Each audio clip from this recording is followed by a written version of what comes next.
Hi, everyone. I am Versha Sharma, the senior correspondent at NowThis. We're coming to you live today from our New York studio with a very important interview about what we know regarding the latest about the Capitol riot last week and the insurrection, what's going on with cases, what's going on with accountability. I think one of the most important officials that we have when we're talking about accountability in these cases are state attorneys general. So I am joined today by Massachusetts Attorney General Maura Healey, who is also the co-chair of the Democratic Attorney Generals Association. Thank you so much for taking the time to join us today. Oh, it's great to be with you, Versha. So as we speak right now, actually, we are also live streaming an FBI press conference where this is the first press conference that we've had from federal law enforcement in 6 days since this deadly riot happened. And they've just announced that they've opened 160 cases into the insurrection. We've already seen a number of arrests. But AG, if you could kind of give us the latest from your point of view about what has happened in these critical 6 days. Well, obviously, it's been unprecedented, I think, for this country. And what we witnessed last week, the actions of insurrection, the actions of sedition, the actions of treason, the perpetration of such desecration and destruction on our nation's capital, which for the world for so long has been a beacon of freedom and democracy, is appalling. And what's more appalling to me as an elected official sworn to uphold the oath of the United States Constitution is to think about the actions and the words of other elected officials. This extends far beyond Donald Trump because for a long time, Donald Trump has operated through the enabling, the empowerment of other officials in the Republican Party. They must too be held accountable. So there is a wide range of discussion right now about who all should be held accountable, from Trump himself, and I think everybody is in large agreement that Trump incited the riot when he told his supporters at the rally to march on the Capitol, and we subsequently saw what happened. But he's not the only one. There are Republican lawmakers in Congress, of course, and there was a report that is starting to get more attention now that Republican attorneys general actually encouraged people to travel to D.C. to attend this Stop the Steal protest that turned into this riot. Can you tell us what the latest is regarding that report and what we learned about it? It is so disturbing to so many of us who hold the office of state attorney general, to current and former attorneys general that I've spoken with over the last week. Let me tell you, Versha, the context of all of this. Weeks ago, following the election of Joe Biden, a number of Republican AGs engaged in continued peddling of debunked conspiracy theories and pandering to Donald Trump and his lies, dangerous lies. And the actions of those Republican AGs have gone too far. It began just after Joe Biden was declared a winner when Republican AGs filed a brief in the Supreme Court to try to throw out Pennsylvania mail-in ballots. That, of course, was thrown out by the court immediately.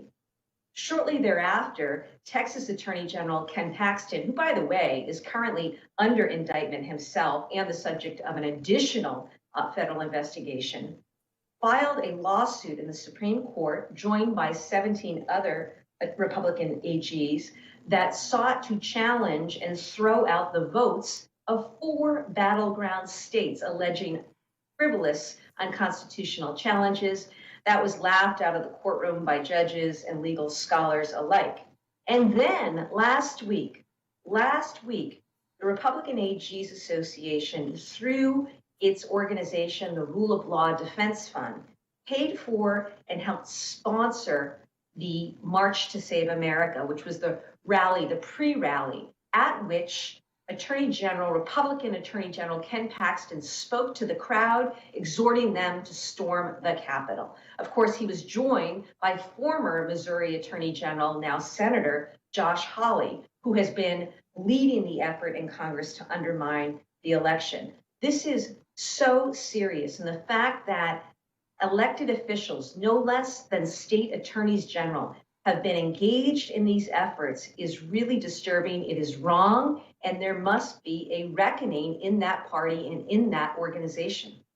Now, have we seen any fallout since learning these details? Has anybody resigned? Has anybody been censured?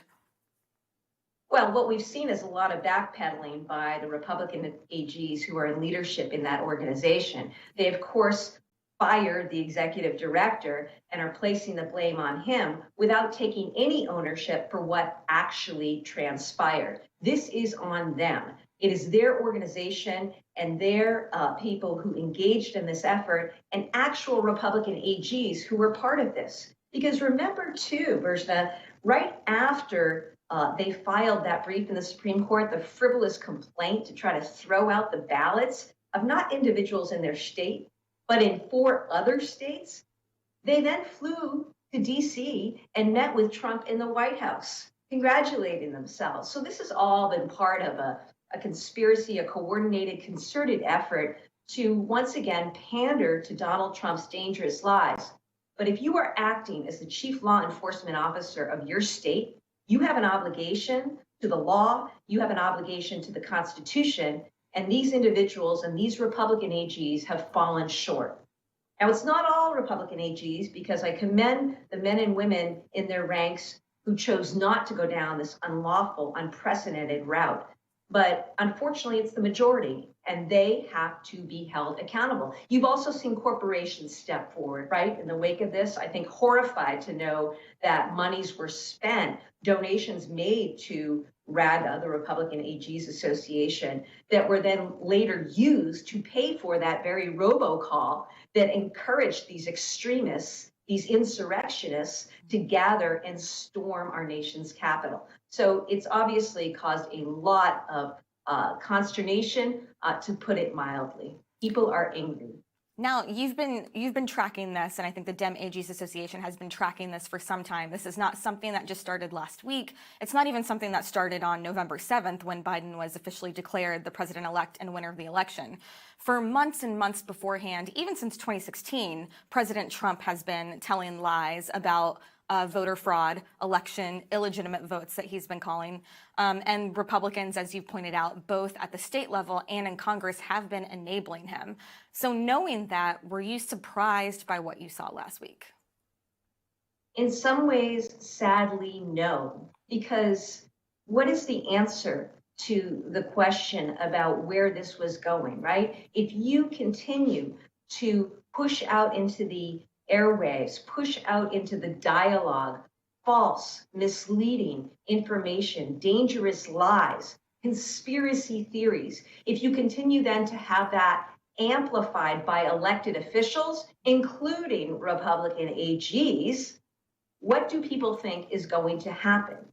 We looked at and we saw the words of Donald Trump as he spoke the morning, exhorting folks to take to the Capitol, Rudy Giuliani. But it's also the case that there were any number, as you say, of elected officials in Congress, Republican AGs, and elsewhere who were doing the same.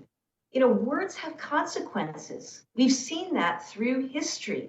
And this is a deadly and dangerous game. 5 people are dead right now who should not be. Destruction, desecration of our nation's capital. It is outrageous. And Americans, regardless of party, should join together in denouncing this, denouncing what are really un-American activities, and focus on moving us forward. What else do we know about these robocalls that went out from Republican AG groups encouraging people to go to DC? What do you think that their end goal was? Was their end goal really to overturn the results of a Democratic election?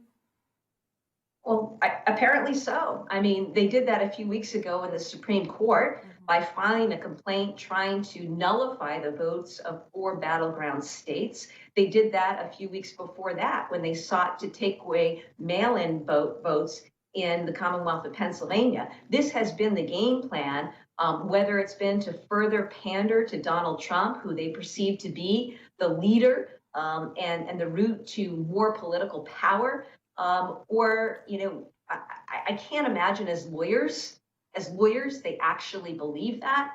So, you know, it's bad enough to do things that you believe in that are wrong. It's even worse when you are a legal officer, top law enforcement officer, doing things that you know to be legally and factually wrong, but doing it in pursuit of personal power. And unfortunately, among the Republican Attorney General ranks, we have a number of individuals who did not seek these positions to actually serve the people of their states. They sought these positions for political